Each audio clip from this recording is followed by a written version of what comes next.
I love characters who snap the meta of their universe. Quite literally.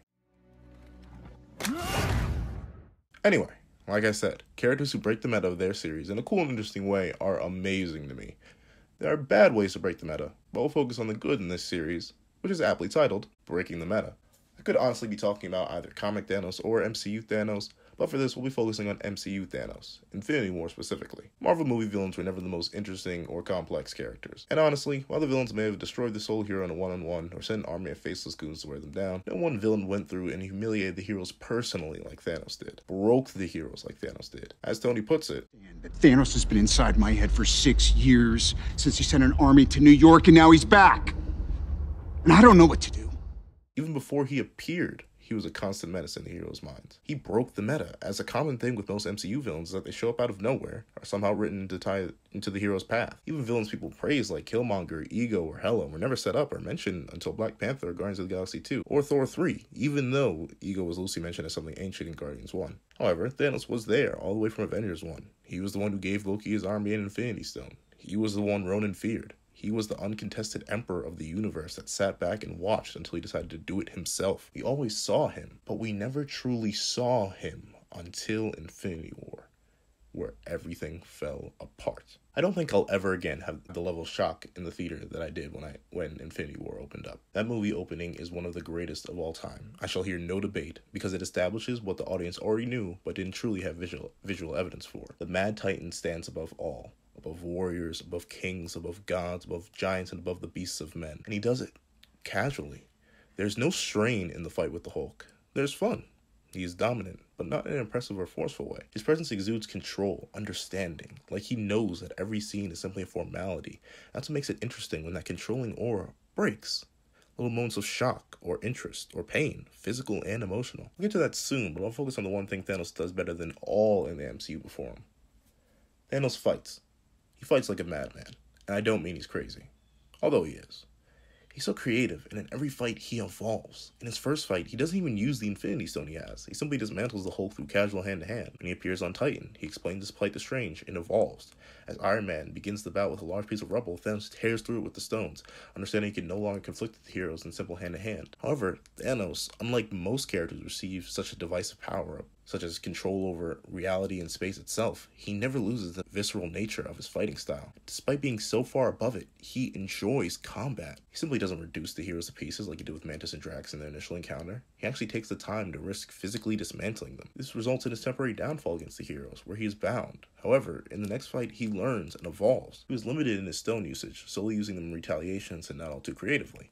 He fights much like a man getting ganged up on, being pushed on the back foot. However, once he regains his footing, he forces the heroes on their back foot. Let me break from his fights for a moment to explain my favorite shot, and a shot that I personally believe captures Thanos' entire character. When I first saw this shot in the trailer, I nearly screamed in hype. This shot of Thanos preparing to, what I thought at the time, throw the moon, literally sold me on his character entirely. Now, back to the fights. In retaliation to being chained down, he throws meteors. I would prefer the whole moon, but still, this is great for truly establishing the astounding depths of Thanos' seemingly peerless power. No villains before him outside of Ego and Dormammu were truly delving into these cosmic levels of power. Thanos just keeps going. He annihilates Strange, punching through the mirror dimension, destroying countless copies of him with a single motion, turning Strange's own Earth manipulation against him. He always uses the stones against Strange, never bothering to fight like a man like he was attempting to at first. He still has some element of it, using punches and grabs throughout the encounter. However, once all the threats are subdued, Thanos slows back down. He fights like a man one last time, against the only other man that he knows is cursed with knowledge. The way Thanos fights Tony, however, it's personal. He only uses the Power Stone, and the interesting thing I noticed when I was watching the battle a few times is that he kind of fights like Tony. Just blast and melee. No reality manipulation, no massive blast, no real space manipulation. Made sure to beat Tony into submission with his bare fist, then stabs Tony through with his own sword. Imagine how visceral Thanos is. And really, outside of Endgame, this is the most vicious, violent, and personal act he has outside of Loki. And the thing to note about both people that he brutalizes, they both try to stab him. Strange went to slash, but both Loki and Tony went to stab Thanos. And thusly, he chokes one to death and proceeds to stab the other through with their own weapon. Both Loki and Tony had slighted Thanos, in different ways. Loki had failed Thanos, and then dared to attempt to kill him. Tony prevented Thanos from his original goal of gaining the Infinity Stones years ago. Thusly, he has a connection to both, and he brutalizes them both for that. The interesting thing is, after this in Infinity War, Thanos does not fight. he dominates. He doesn't ever bother fighting post-Time Stone. He Space Stones Bruce Banner, he Power Stones Cap, Space Stones Falcon and Rhodey, Power Stones Bucky, Reality Warps Black Widow, Powers through Groot and Black Panther. Thanos is done playing. The object of his desire is in his grasp, and the only man who holds his attention for more than half a second is the only man who gets back up, only to fall again. He dominates and walks through Wanda. Then he tears the Mind Stone out of Vision. This was amazing, in a strangely enlightening way. Thanos wasn't necessarily serious throughout the entire film. Throughout it all, he was having fun, except for one instance. It's fantastic, because no other villain really displays such a basic love for combat. Thanos dominated the Hulk on the screen, and is alluded to defeating Thor and Heimdall. Even if you want to say the Black Order did it, that means Thanos' lackeys are still above some of the top tiers in the verse. Thor literally just got his power up, and he still got defeated. This establishes that this entire film, Thanos didn't even really have a threat. He struggles because he was so casual. However, as he points out, the only two people to harm him are Tony and Thor, and one... All that for a drop of blood. And Thor almost killed him, but he still lived. He truly was inevitable. Now, to move on from Thanos the warrior to Thanos the character, and why I find him so utterly fascinating. I think villains who think they're right are intriguing. I find villains who believe in themselves regardless of moral obligations even more interesting.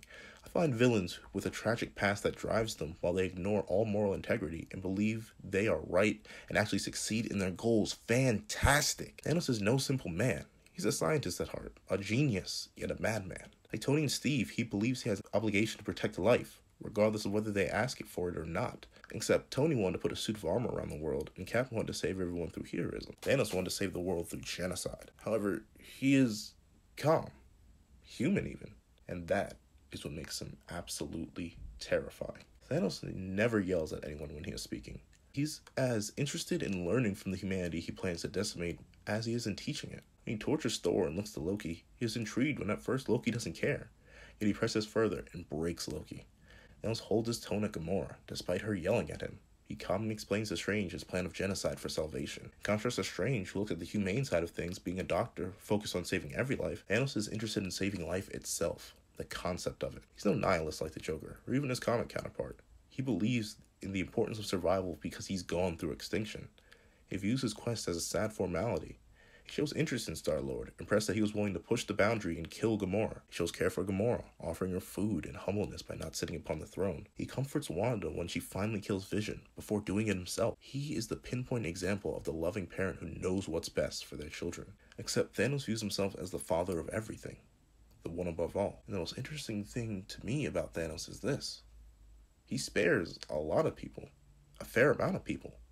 Almost every hero, which is actually strange. He spares Mantis, Drax, and Quill twice. He spares Strange. He spares Spider-Man and Iron Man, even though they killed one of his top lieutenants. Spared Wanda and spared all the Wakandan warriors, and even technically spares Thor. Despite all of them being people who got in his way, slowed him down, and actively delayed his plans, he spared them all. He even actively consoles Wanda after she goes through some heartbreak. That blew my mind when he gently caressed her hair, because he identified with the need to kill a loved one for the greater good. It solidified that Thanos was special in my mind. I knew it before, but it really hit me then. I truly knew it when Thanos spoke to Gamora. I already mentioned how Thanos was humble and brought her food, but seeing a villain just sit there and talk, he doesn't really press the topic of the Soul Stone. He just tries to help his daughter understand his intention. Regardless of what she thinks, he's right. I don't know. Seeing the main villain of the narrative just sit down and be inferior to a protagonist is so rare. It's humanizing. He's not sitting in a dominant pose either. He's hunched, comfortable. What got me about this scene is how it separated Thanos from the main plot. It was sort of like the party in Age of Ultron with only two people, and one of those people doesn't want to be there. Thanos is casual, focused on things beside his quest, the well-being of his daughter. It's hard to find a villain that isn't actively conflicting with the protagonist in some way with their screen time, but Thanos does. It's not breaking in the meta in a I just did something never seen before power-wise way. It's a meta break that shows complexity and character. When Thanos cries, that's when I lost it. I personally didn't cry when he killed Gamora. I just showed visible confusion in the theater as this madman of a villain who's going to mindlessly slaughter half of existence cried over the loss of a single life. A life he took for his goal. The main villain of a multi-movie franchise broke down crying at his success. This was no show either. Mantis confirms that he is grieving. A villain who rests? Who grieves? who takes the time to explain his motivation to multiple people, fights like an absolute monster while at the same time being a man? It's pretty obvious that Thanos from Infinity War is my favorite villain from the MCU. A complicated realist who loves the thrill of battle and at the same time is dominant and human, easy favorite. Now, while I would go into Endgame Thanos, he is a completely different character. And I'm going to have to ask you to wait for next week while I dive into how Marvel, accidentally or not, made the perfect fanboy a terrifying villain.